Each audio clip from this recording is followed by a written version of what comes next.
Good morning, everyone. How are you today?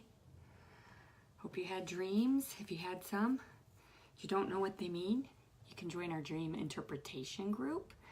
It is a group for people who, let me move this down a little bit, who have dreams, who don't know what they mean, or for people who want to practice interpreting dreams. I'm telling you what, I'm getting my fair share of practice because there's lots of dreams in there. And there's lots of symbolism. Or even if you have a supernatural experience, why don't you bring that into the group? I'd love to hear about it and help you understand it. So it's a safe place. I do have some guidelines, and you can read those in there. And if you like this video or the videos that I've been doing every day around this time, go ahead and like and share. I'd appreciate it. One thing I want to talk about today is I want to talk about the do's and don'ts of interpreting a dream for someone, or if you have, well, really, if you have a dream for someone, let's go there. If you have a dream for someone and you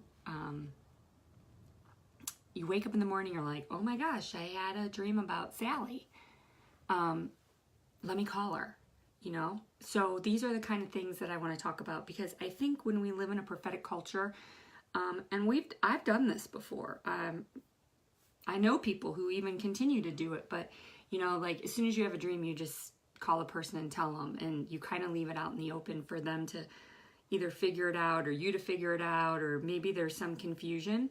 So first things first, when you have a dream in the morning, you're writing it down, right? Yeah, we talk about that. You're writing your dream down, and then maybe you're kind of determining what's the source of it. Is this from God? Where is this dream coming from? Is this my own soul? Is this the enemy? What is this? And then you're also kind of like looking to see if you have other people in the dream. Is this dream for them, or is this a dream for me? Now, I have a video on this. You can go back and watch it. It's how to tell if a dream is for you or for them. The simplistic way is, are you viewing the dream like you're watching it unfold and you're not partaking in it? You're watching it unfold. If you're watching it unfold, then chances are it's for somebody else. Now, I'm going to tell you, most people don't dream for other people.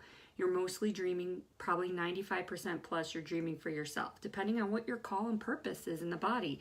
So most of my dreams, I don't have dreams for other people, even though I dream a ton. So that right there is really slimming your chances. So now the next thing you do is, and what I do is I pray about it. You know, if I go, well, I had a dream, my best friend's in it, I'm watching it unfold. Do I tell her about it, or should I pray for her? Is this something she needs to know? Does she need to be warned? Or is this something that I can just pray on behalf of her and not even have to tell her that I saw this, or even, especially if it's negative? You know, it just really depends on what the dream is. So sometimes it's just the Lord trusts you enough and knows that you have a heart and a love for this other person. So he trusts you enough to let you know, like, hey, be praying. So in that case, you can just pray for that person. You know, you can intercede for them. So I think that, after you've prayed about it, if you feel like you really should share it, like, for example, let's say you have a dream that, your friend is in a car and they get in a crash, wow, you might want to warn them, so you might want to pray about it.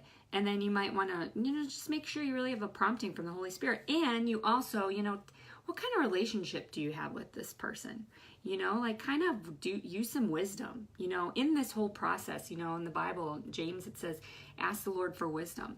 And he gives, graciously to all who ask. So ask him for wisdom. Should I share this? And if you do, just, pray about it. Come to the person in love.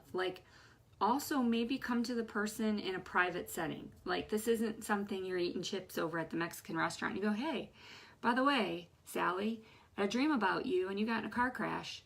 It might be something you call your friend up and say, hey, I had this dream. Just want to let you know I've been praying for you and just want you to be careful. And I want to say a prayer with you. Like, I want to pray with you and just pray for safety over you, your vehicle, your family. You know what I mean? So, all this is done in relationship. You know, clearly if you're having a dream and Justin Bieber's in it and the dream's unfolding and it's for Justin Bieber, if you don't have access to Justin Bieber, you can't just call up his manager, Skippy or Scooter or whatever his name is, and say, hey, I had this dream for Justin Bieber. I need to talk to him. No. Like, if you had the dream, then just be interceding and praying for him. So the other thing too is, you know, if you have a dream and you really don't know what it means, like, don't tell him. You know, the Lord has, you know, you don't have to carry some burden that, like, oh my gosh, if I don't tell this person this, it's going to be all my fault.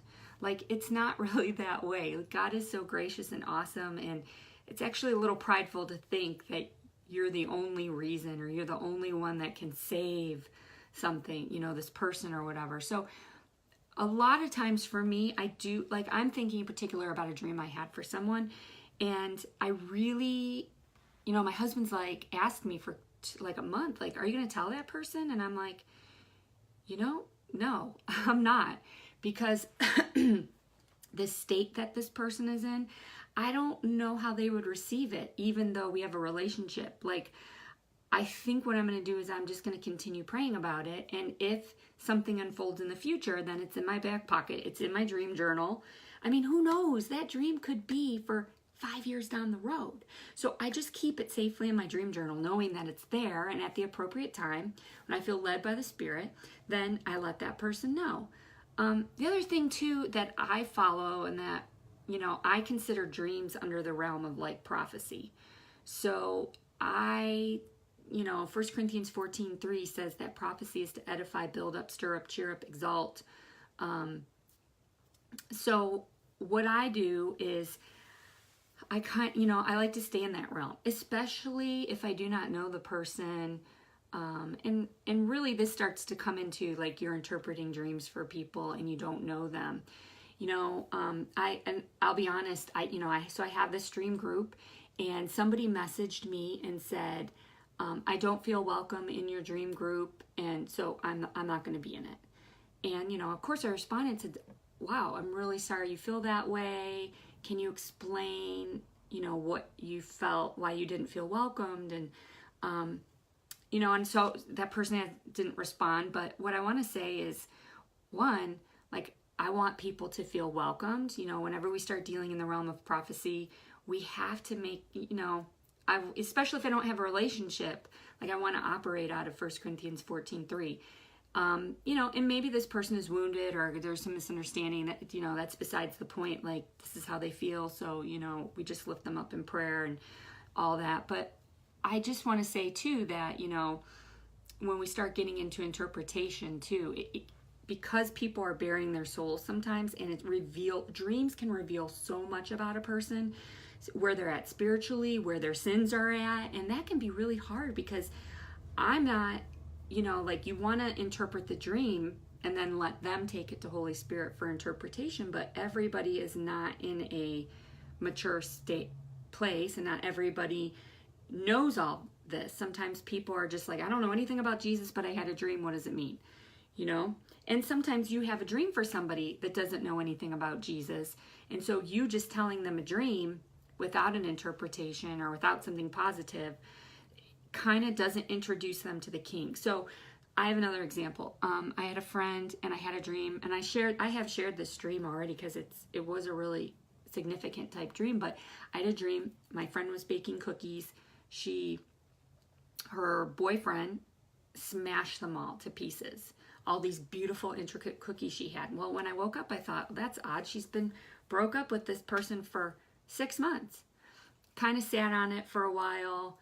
And then when I was talking to her on the phone, I had this thought that, wait a minute, she might be back with him. So I asked her blatantly, I said, are you back with so-and-so? She said, how did you know? And I said, well, and that was the door opening for me. I said, well, by the way, I had a dream. You know, and I just shared with her, and I knew what the dream meant then. And I shared with her the dream, and I said, I think this dream means that this person's going to break your heart. You've already broken up with them once. You're going to break your heart. It's going to be devastating. You know, your choice, but I feel like God's giving you a way out. you know, and I could say this to this person because I have a relationship with them. They didn't get mad at me.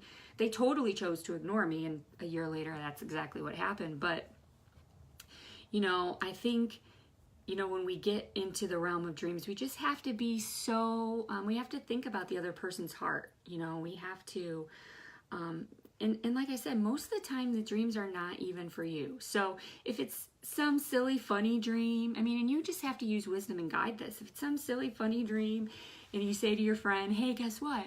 I had a dream. We were on the top of the Empire State Building singing the Titanic song. Ha, you know, like, it might just be a silly dream because you and your friend 5 years ago were on top of the Empire State Building. It might mean like, hey, why don't we go on a road trip? Why don't we go to New York City? You know, I mean, I don't know, but I do think asking God for wisdom, first thing after you have a dream, like first thing determining who's for, and then asking God for wisdom in what it means and how to share with somebody, and not going out to the, you know, out for Chinese in front of all your girlfriends and sharing something that could potentially be, you know, embarrassing to them or embarrassing to you because it reflects what's really in your heart. So anyway, that's just what I wanted to share, because just a couple things that I've been learning, and things that I just want to help people bring them into maturity as they're interpreting dreams, sharing dreams with others. So anyway, like and share my page, join my dream group if you haven't, and let me know in the comments where you're watching from. Let me know if you have any questions about dreams. I'd love to answer them for you. All right, see you tomorrow.